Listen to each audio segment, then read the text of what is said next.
What's up, everyone? I am Ernest Dove. This is the New York Mets Dove Report. I have a lot to cover. Talking recap Syracuse Mets game today. Syracuse Mets win opening day.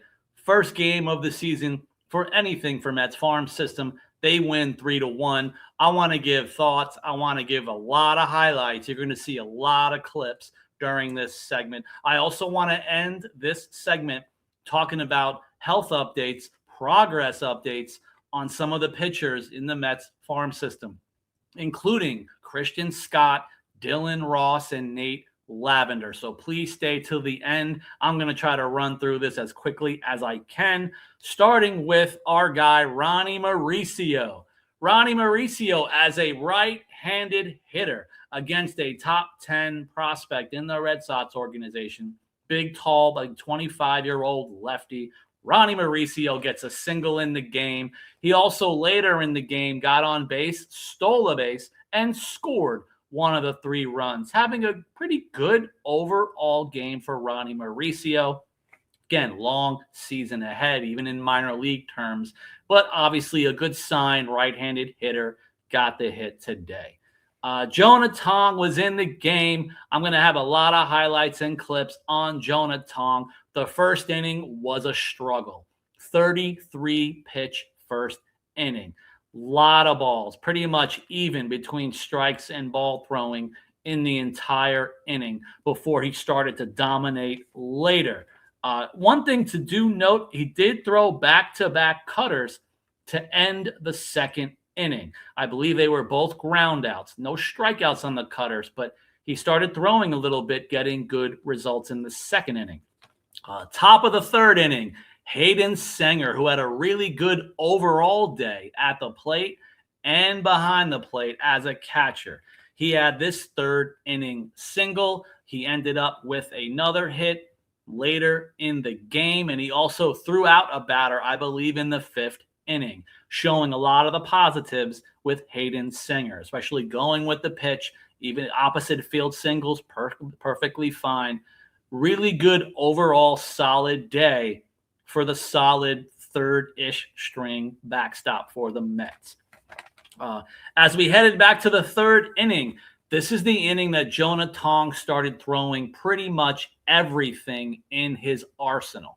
This is when he started throwing fastball, cutter, changeup, curveball. There might have been a couple of sliders, not a lot. But again, that's 5 total pitches he started throwing in the third and the fourth inning, which for me is the best sign of everything to report for the rest of the game. Overall, pretty good outing. In the third inning, again, he had the strikeout, but it was all about the extra pitches he was throwing.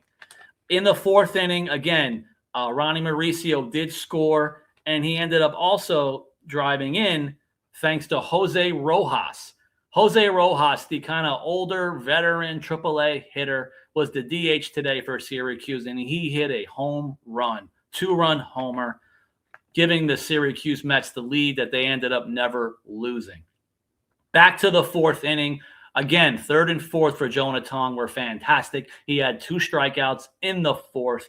Overall, Jonah Tong, final line, 4 innings, 1 hit allowed, 0 earned runs, 2 walks, 4 Ks. Again, most important thing was throwing multiple pitches in the final 2 innings. Let's see how much he can consistently continue to do that. One guy who came in, bend but don't break, the lefty, Anderson Severino. He had this strikeout here. Overall, he ended up having a really good outing.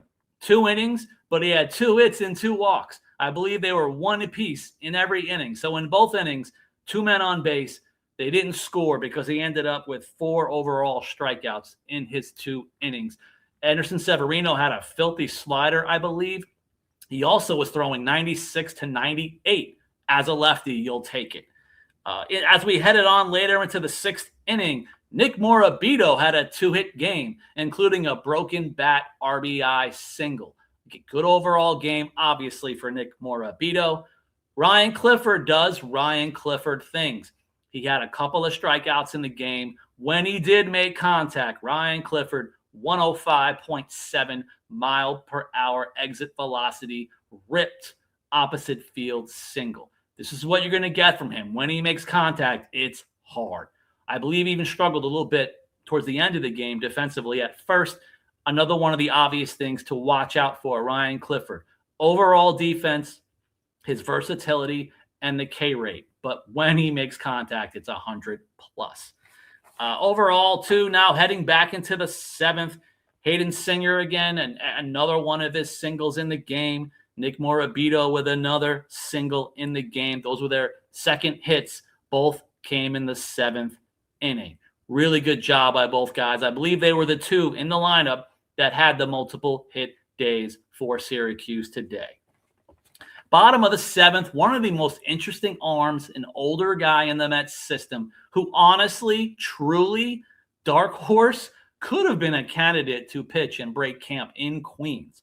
I'm talking about Austin Warren. Had a really good inning, had a ground out. He had this K. Some of his pitches had a lot of movement on it. I really do like Austin Warren, but it's not just me. The reason why I'm saying this about breaking camp almost in Queens is because there's people behind the scenes who really thought and said to me, I think Austin Warren deserves to break camp.